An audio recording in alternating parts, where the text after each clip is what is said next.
Hello friends, this is Srinivas ముచ్చిండ్ల.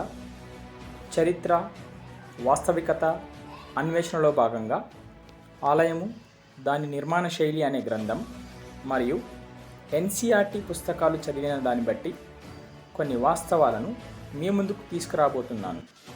అవేంటంటే, భారతదేశానికి సముద్ర మార్గాన్ని కనిపెట్టింది వాస్కో డ గామనా లేదా అంతకుముందే సముద్ర మార్గం అనేది ఉందా? మే 20, 1498 వాస్కో డ గామా భారతదేశానికి సముద్ర మార్గాన్ని కనిపెట్టారని చదువుకుంటున్నాం, బోధిస్తున్నాం, మార్కులు వేస్తున్నాం. దీని ప్రకారం 1498కి ముందు భారతదేశానికి సముద్ర మార్గం లేదని అర్థం చేసుకోవచ్చు. ఈ విషయాన్ని ఎన్సీఆర్టీ క్లాస్ 8 హిస్టరీ బుక్లో page number 10 trade to territories అనే పాఠ్యాంశంలో పొందుపరిచారు. అదే ఎన్సీఆర్టీ క్లాస్ 10 హిస్టరీ బుక్లో మార్కో పోలో ఇటలీ యాత్రికుడు 1292లో హిందూ మహాసముద్రం గుండా కోరమండల్ తీరం చేరుకొని కాకతీయుల సామ్రాజ్యాన్ని సందర్శించాడని చదువుకుంటున్నాం.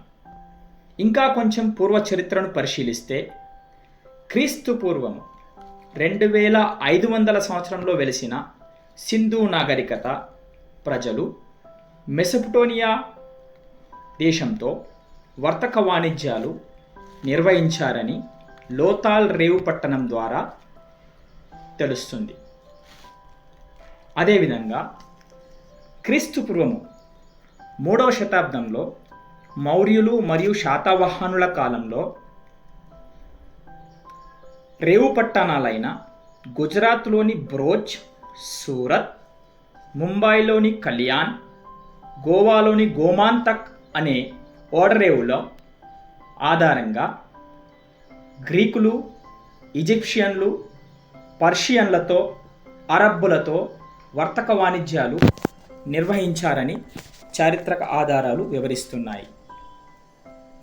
మరొక విషయం, క్రీస్తు శకం 1వ శతాబ్దం నుండి 6వ శతాబ్దం మధ్యకాలంలో చోళ సామ్రాజ్య రాజధాని అయిన కావేరీ పట్టణం ఓడరేవుగా ప్రసిద్ధమైనది.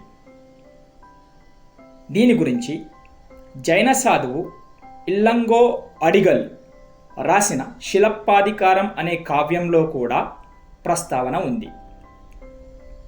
క్రీస్తు శకము 5వ శతాబ్దం నుండి 9వ శతాబ్దం మధ్యకాలంలో పల్లవ రాజులు మహాబలిపురం అనే రేవు పట్టణాన్ని ఆధారంగా చేసుకొని వర్తక వాణిజ్యాలు నిర్వహించారని చారిత్రక ఆధారాలు వివరిస్తున్నవి. ఇలా సముద్ర మార్గానికి సంబంధించిన అనేక ఆధారాలు వాస్కో డ గామా కంటే ముందుగానే మన దేశంలో ఉన్నవి. కాబట్టి మన దేశానికి సముద్ర మార్గాన్ని వాస్కో డ గామా కనిపెట్టలేదు అనేదే వాస్తవం. Thank you. We will meet again with next historical fact.